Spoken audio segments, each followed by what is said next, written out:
Good morning, it is Tuesday, October 17th, and what I will be working on today is getting one of my boning knives, getting it up to where I can get a handle on it. So this is the last test for the inlay that we're doing for the arrowheads for all the Christmas knives that I've been working on.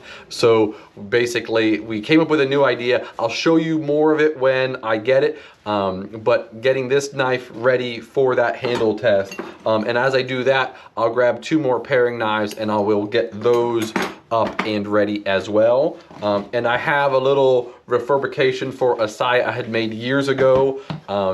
I planned for the felt to basically get thinner over time, like compress, and it did the opposite. So basically what was happening, the knife, every time it went in, it was like wedging the saya open. So we eventually, like, it started cracking up here where it was just not cracking, but separating. And so basically rerouted it both sides out to where I could put the felt back in there. So like felt's glued up there. So all I'll do is clean up basically the welt of this, epoxy that together, and then I'll clean everything up tomorrow.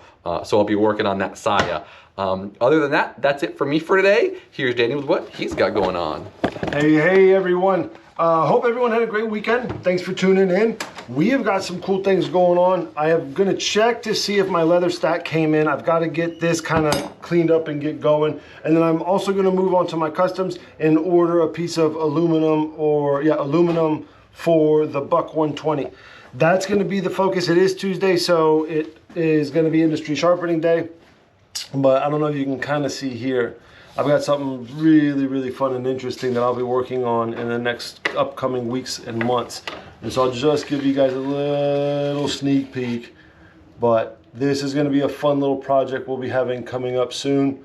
And yes, it is as big as you think it is. And if you don't think it's that big, then your camera's just not doing it justice. But other than that, that'll be what I take care of, as well as whatever else comes in. We've got a lot to show you this week, guys. So if we skip some things, if we miss some things, we apologize. I do want to shout out and reach out to all the people who have commented, liked, and done all the things. We appreciate that viewership. Please continue to do so, and we'll reply to you guys as quick as we can. We are in our favorite place now with our favorite guy, Russell. What's up, bud? It's good. What do we got today? Today we have the new Benchmade tagged out. So the tagged out came out last year. This is the new iteration of this. This is in CPM S45VN with G10, so it's like a nice OD green G10 scales with a orange anodized aluminum backspacer, which matches the thumb stud. Sorry, I lost that word for a second.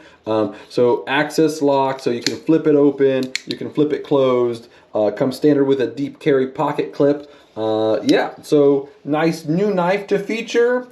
Great design. So think about it, like if you like the mini Crooked River but you don't want the wood scales for whatever reason, like this is the next closest knife. Very traditional clipper point blade, nice contouring on the handle, just fits really good in the hand. So there's the tagged out. Right on. And I'll do a real short knife review on that one today, guys, since we're covering it now, just so we can put that extra content out there. You guys have any questions, as always, reach out to us however you see fit. Wrapping it up here. See you on the next one, y'all. Good morning. It's Wednesday, October 18th, and I have the little test for the resin, like literally doing a little inlay. So that will be for this boning knife. I got a little bit of grinding done on it yesterday, not a whole lot. I had a busy day of lots of admin and doing inventory. So I will get this one polished up and start the process of attaching the inlaid shell onto the knife and see how that goes. Really, that's it for me for today. Here's Danny with what he's got going on. What's up, everyone? Just to get you caught up with what's going on in my world, I have got my little batch that I need to get for heat treat drilled up. I'm gonna grind today if I can get a chance. Gonna try and get that up to heat treating so that way I can get those out and then work on stuff for the holidays. That will be my main focus, as well as whatever else comes in. Like Russell yesterday, I did have a few things to do admin wise, and we've got a bunch of new knives coming in, so we'll be covering those, like I said yesterday, as well as putting up some more knife reviews. But we're gonna go ahead and go in our spot with our favorite guy, Russell. What's up, bud? It's good. What do we have? So today we have one of the new lines that Ryusen came out with. I'm not gonna try to pronounce it, but they are in stock, ready to go. So these are a VG10W core with a 67 layer Damascus, and it's the shiny hammered finish. I love how on the pommel they even hammered that. This is a resin scale, so I don't know if they're using Juma or making it themselves, but it looks a lot like Juma. This series basically means Azure Dragon, so they have this lovely blue, and it looks like scales, especially on that one. They are all a little different. Absolutely love these. I believe this is the only 3 knives in this line currently, so we have all of them in stock and they are ready to go. Right on. And guys, those are individual. They are not in a set. Of course, you can buy them all, but they are individually priced. Any questions you guys have, feel free to reach out to us. As always, wrap it up here. See you on the next one. Good morning. It's Thursday, October 19th, and I got some grind lines done on some more knives for stock. So I got 2 boning knives, another little, more of a European petty as opposed to a Japanese petty. So I'll get more grinding done on those. I have the boning knife for the resin inlay test. That is in the acid finishing its finish. But then also, the mesquite came in, so this is the knives I'm making for Christmas. So this is what the resin test will be for. We're gonna route out areas in here for the arrowheads and then cast resin in them, and therefore 5 of these knives. So I will hopefully start grind lines on those 5 knives today. Finish them today, tomorrow, Saturday. We'll see how that goes. Really, that's it for me for today. Here's Danny with what he's got going on. Hey, what's up, y'all? Just to get you caught up with what's going on in my world, I have got my batch ground on. 2 stainless, 1 high carbon. I'm gonna get them down to an even thickness and then go ahead, stamp them, ready for heat treat. In the meantime, I was also working on this guy, 3rd time's a charm. I got a new fitted pommel, got the other one off.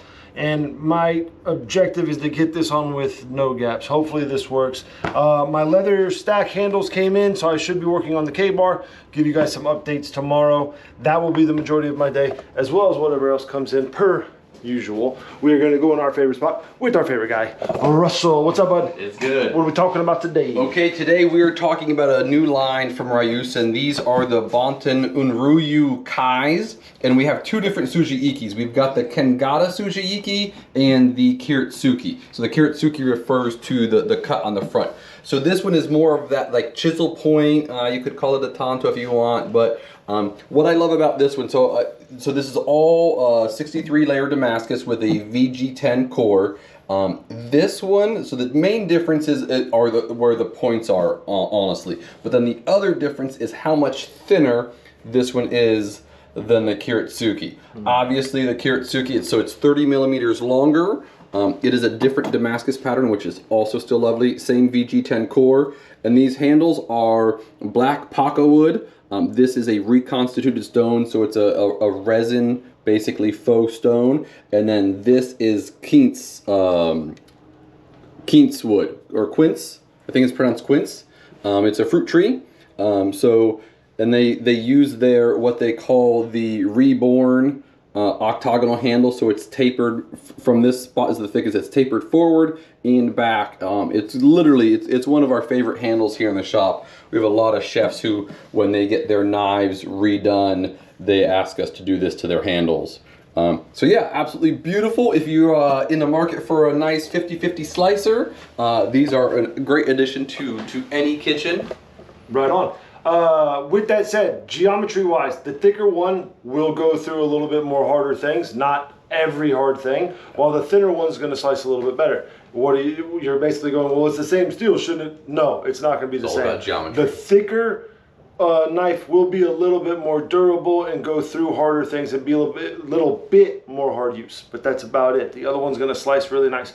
Both will cut well, don't get it wrong. You're just going to see that difference in performance. So, you guys have any questions, as always, feel free to reach out to us however you see fit. We'll wrap it up here. See you on the next one. Good morning. This Friday, October 20th, and I have most of the handles in production. So we have the boning knife with the resin inlay. So this is the test. It is ready to glue up. I just need to buff the front, so almost ready, I guess. Then I will be drilling, or I'm flattening, and I'll be drilling these 2 handles for the boning knife and the European Petty. The other boning knife is in the acid, getting a cool etch on it. I'll play on that handle later. I won't get it glued up today. So I'll get these 3 glued up first thing. I'll just start banging on them, get them glued up, and then I will be doing grind lines for my 5 custom Giottos for Christmas. That way I will be able to do the heat treat next week. That's the goal. Daniel's got some stuff, Yake's got some stuff, so we will be able to do that heat treat Monday or Tuesday next, no, Tuesday or Wednesday next week. So we'll see that time frame and we'll let you know. So that's my day. Here's Daniel with what he's got going on. What's up, everyone? Just to get you caught up with what's going on in my world, I've got stuff ready for heat treat as well. Like Russell said, I've got things ready. This is the redoing of the big cleaver, and then I've got 2 small little stainless. One's a custom right here, and another one's just going to be thrown in for stock. I'm working on sheath ideas for that. It's very similar to the carry knife that I got. Well, it's basically the same style. So I'm gonna, those are actually stamped straight and ready to go. I don't need to do anything else. And then I got some more headway on the refurb. Basically, I've got this set and ready to go. I am gonna need to get a different pin though. I've got some 304 in a cart. I just would prefer to use something a little bit stronger, 1, but then 2, this nickel silver pin is definitely not blending in with this aluminum as well. So I'm going to use something a little bit more matching and durable just to kind of help it out there. And then I've got the leather stack getting ready to kind of glue up. I'm test fitting everything, smashing on a couple, and then I got to get the pommel kind of fitted a little bit better. So that will be the majority of my day, as well as whatever else comes in. I might get working on some other things that I have in kind of the realm that I need to work on, but if I do, great, I'll show you progress. If I don't, you'll just see more progress on those guys. We're now going to go in our favorite spot with our favorite guy, Russell. What's up, bud? It's good. What do we have today? Today we have the Ryusen Blazin series. So a little bit about these. So the only knife we're missing in this set right now is the Nakiri. So we have the Petty. This is the Santoku. So it's a 175 millimeter Santoku. 180 millimeter Giotto, and then a 210 Giotto, and then the Sujiiki, which I can't remember exactly how many millimeters that is, but it's the longer, much skinnier. So a couple cool things about this entire line. So they have the Shiji finish, which is the texture of a pear skin, and it's also hammered under there. They are a Super Gold 2 laminate. I love Super Gold 2. It's one of the steels that takes an amazing edge and will hold it. It's durable, and it is an absolutely amazing stainless steel. And it has what they call the reborn octagonal wall handle. I've talked about this with a couple other of their knives. Literally right here is the thickest point, and it tapers up or tapers down from there, and also tapers to skinnier this way. And it's more of an elongated octagonal as opposed to like just the based on a square. They have a great finish. What this taper does really allows you to get that pinch grip, and you don't have the little hot spots on there. And really right where it's the thickest is where it should be. Absolutely beautifully designed handle. And these handles are all in a walnut, and it's a natural walnut. So it does age and patina with you. The knife will stay shiny. It's all stainless steel core and laminate. Yeah, so that's the Ryusen Blazin series. All right, now there's one thing that I definitely wanted to touch on. I thought Russell was gonna hit on it, but I'm gonna hit on it. These things are so light, so light. I don't know 100% sure. I would put a few bucks on. They might be the lightest knives we've got in the shop as far as kitchen knives go, which I might, do some actual experimenting to see if that's true or not. Yeah. One day, I don't know, but they are super light. So we get a lot of actual professional chefs who get that. And if I'm not mistaken, they're also, for Super Gold 2, they're also within the $100 to $200 range. I might be wrong. I don't know. To look. I didn't look at prices. We're going to look, and I'll get back to you on that. I apologize if I don't want to give you guys the wrong thing on that. But yeah, so we're going to wrap it up here. Thanks for joining. We'll see you on the next one, y'all. Peace. Good morning, Serenity Knives. Today is Saturday, October 21st. So it will be just Jake and I in the shop today. Daniel has a wedding that he'll be at, the wedding bachelor party that he went to a week or two ago. That's for the wedding this weekend, so he will be out today. So it'll be Jake and I. What I will try to get done is more grind lines on the set of customs. If I get that done early enough, I will work on shaping the handles I got glued up yesterday. So we have the boning knife with the resin inlay in it, another boning knife with some beautiful redwood on it, the European petty that I put some apple wood on, and then another boning knife that has a cool acid finish with an AAO custom hybrid. That's one we've had for a while, and I've used a couple of them. It's super pretty, and I wanted to use it on that one. And also in the news today, the Magna Cut batch came back from heat treat, from Peter's Heat Treat. They usually do an absolutely amazing job. Super fast turnaround. I mean, I think 39 knives took them all of 2 weeks. This is the only steel I don't heat treat myself, if I haven't mentioned it in the past. Basically, you need an atmospheric positive pressure forge. And yes, that is as complicated as it sounds. Basically, you have air jets, but not air, another gas pushing against the steel so it stays straight. I did a test batch to try to straighten, not to straighten, but to heat treat, and even just being super gentle with it, literally just like nice positive curve. So I can't heat treat Magna Cut, unfortunately, because those forges start at over $40,000, and that's just not in the budget right now. So for much less than that, Peter's Heat Treat will heat treat knives for you. So I am not unwrapping these today because then I will want to work on them. The plan is, so Tuesday or Wednesday next week, I will be doing the heat treat for all of my customs for the rest of the year. Daniel's and Yake, Jake has a bunch of stuff too. So when I'm doing that heat treat, I will open these up and I will grab the 2 customs out from this batch that are custom knives, and I'll start grinding on those in hopes of getting a handle on them Tuesday or Wednesday. So these may get put slightly on the back burner, but then like at least this one I'll have to finish at, before I make the handles for these guys.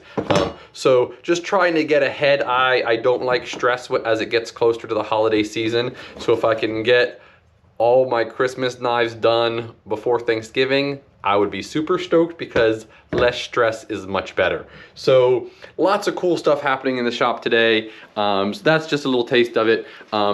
In other news as well, we have a super random Benchmade that came in yesterday. This is the now discontinued Benchmade Thai Bally Song. So this is the number 85, all titanium hardware, all titanium scales. It's a lot of milling that goes on in these things, which is ultimately why they discontinued it, I believe. In CPM S30V steel, this was the last Bally Song in Benchmade's lineup, and unfortunately is now also discontinued. So it doesn't make a whole lot of sense to me that the company, that their logo is literally a butterfly, because they started making Bally Songs first, now don't have a Bally Song in their lineup. So maybe they're planning something special to either re-release an original or something else, or maybe they're just not selling anymore and they're going away from that. I don't know exactly what's going on with them, but we have one in stock. It is possibly, I know a lot of the major companies don't have any anymore because they have been discontinued, but